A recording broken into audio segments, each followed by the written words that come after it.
If you haven't been living under a rock for the last 15 years, you know what Netflix is. The giant streaming service is worth about $200 billion. And if you were alive during the Great Recession, then you are also aware of a company called Blockbuster. Yes, I know you've heard this story a million times, but this is different, I promise you. Because one of the stupidest things I hear repeated over and over and over again is how back in the year 2000, Netflix approached Blockbuster and offered to sell themselves to the then giant for a measly $50 million. And how Blockbuster and their arrogant CEO, John Antioco, left them out of the room because they didn't believe in technological change and how nothing would ever unseat brick-and-mortar VHS rentals. And how years later, the founders of Netflix would walk down the street and see Antioco begging for money in a cardboard box, still clinging to his VHS copy of Men in Black, while on their way to Netflix's new ivory tower. And if only Blockbuster had swallowed their pride, then they would all be in the ivory tower together. Bullshit! This is the story that has permeated shitty online publications and a large portion of YouTube. And while I have grown to expect this from shitty online publications, I absolutely lose my mind when I'm in class and I have to listen to my overpaid business professor, who went from studying to teaching without doing, repeat the same ridiculous story. And I lose it even more when after I graduate and I go to work, I still have to listen to the same story, except this time coming out of the mouth of a consultant who went from studying to teaching without doing. In both cases, they want to explain the importance of innovation and how if you don't develop the product or service that will put your current company out of business, then somebody else will.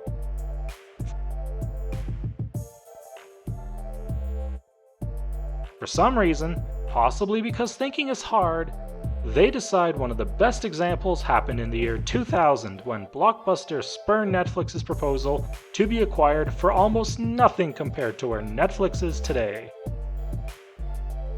This is stupid, and I'm here to explain to you why. Why, if you had been Blockbuster's CEO during that fateful meeting with Netflix back in 2000, you would have laughed them out of the room as well. Let's wind the clock back to 2000 and see what the heck was going on. Blockbuster had gone public the year before, having been partially spun out from Viacom at a valuation in the billions. Meanwhile, Netflix was a startup willing to sell itself for $50 million.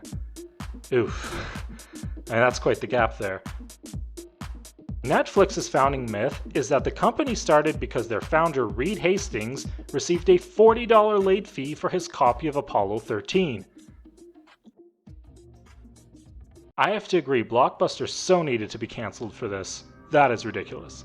Anyways, so enraged was Hastings that he founded Netflix with his friend Mark Randolph, vowing to never charge late fees, and then dedicated the next decade and a half of their lives to destroying the culprit. And while this makes for a good story, the founders admitted it was more of a useful myth, and that they started the company because they really thought DVDs would eventually replace VHSs, and that getting your movie through the mail would be more convenient than having to drive to the nearest Blockbuster. And yes, this is America, so I do mean drive. But let's listen to that again. Netflix was a bet on the DVD supplanting VHS as the method of home media consumption, and that selecting your movies online and having them mailed to your door would be far more convenient than having to drive down to a physical store. That is all Netflix was back in the 90s and into the early 2000s. Actually, they did have a rudimentary suggestion algorithm that was revolutionary at the time and is extremely important today as they crank out yet another banger of a cooking show, but back in the year 2000, Netflix equaled DVDs through the mail. That is all. Now, do you think that a DVD rental service through the mail is worth a few $100 billion? I'm gonna say no. Before Netflix launched their streaming service, they could only peak at around $2 billion, which is still impressive, but the way people talk about the company back then, my goodness. They make it sound like only an arrogant fool would have passed on a cash-burning startup mailing DVDs at the time when only 1 in 10 Americans owned a DVD player. Oh, and Netflix was asking for $50 million to burn after the owners got their $50 million? Yes, they wanted to run Blockbuster's website rental service, which I mean, that's interesting. But was it worth losing $100 million in the first year and then tens of millions in the coming years when, in theory, you could do this yourself? I mean, if it costs you less than $50 million to build a similar platform, I mean, it's just a website really, you already have logistics, and if you can manage to burn less cash each year than Netflix and maybe you don't need them, you can just starve them out and then take the entire market share to yourself. Like, that's also an idea. And you don't have to start this immediately, you could wait a little bit longer until the business becomes viable. Kinda like how Facebook crushed Snapchat. Actually, let's talk about DVD adoption a bit later, because you and I know that's not what people really mean when they say Blockbuster should have acquired Netflix back in 2000 for only $50 million. What they truly mean to say is that had Blockbuster agreed to purchase Netflix, then we would have streamed The Office and Friends on Blockbuster, and people would be making hour-long video essays about how Blockbuster is dying in 2023 because they keep canceling everybody's favorite show after only 1 season, and that Blockbuster is secretly pushing a woke agenda by having too many gay characters, but also being offensive because the gay characters don't get personalities outside of being gay, etc, etc, etc. I mean, look, you've been on YouTube before, you know the drill.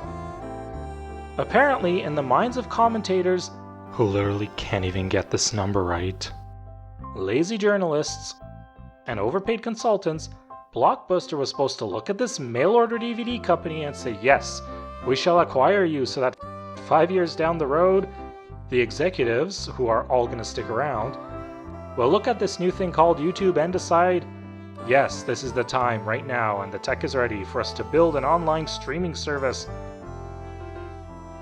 that will dominate media. And then they would work for 2 years straight with nothing but pee breaks to build their streaming service, and then bing bang boom, the rest is history.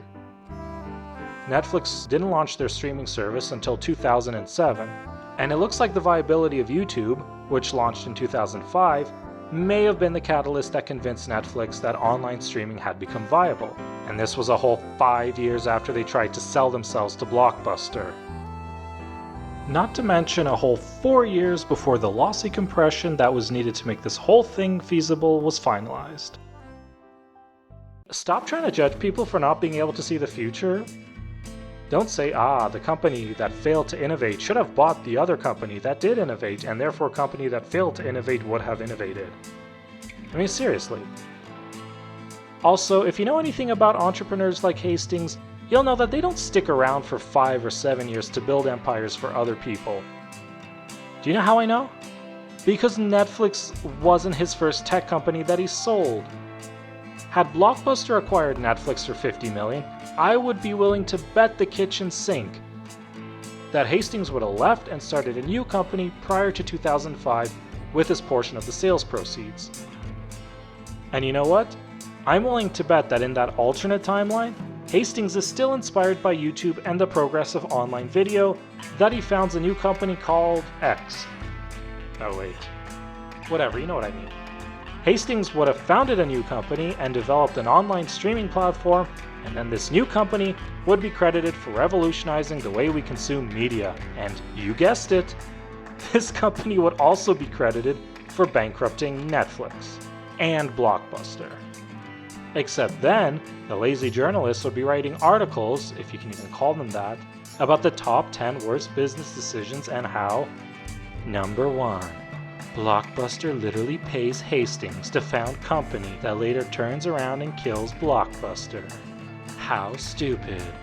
Had they just not paid them $50 million, his company at the time, Netflix, would have probably died due to the ridiculous cash burn it was experiencing in a niche market back at the height of the dot-com bubble. Or some shit like that. I can't believe I'm going to say this. I actually feel kind of bad for John Antioco, the CEO of Blockbuster from 1997 until 2007, for all the faults people have assigned to him over the years, and don't worry, I will get into those in part 2, and I'm not trying to vindicate him for future errors, but the fact that he passed on a highly uncertain, cash-bleeding startup that only became massive years later thanks to technology that wasn't available at the time, how do you blame him for this? Read some of the comments under some of the interviews he gives. Oh, you didn't buy Netflix, that's the only thing that matters. Shut up, no it isn't. I mean, it's literally in the first sentence of his Wikipedia article. Oh, he didn't buy Netflix before it became a multi-billion-dollar streaming platform? It wasn't a streaming platform! Imagine if every CEO is expected to know which company will hit it big when the next massive innovation comes around. If anything, you should blame him for failing to innovate at that time, which I will cover in part 2, what really killed Blockbuster.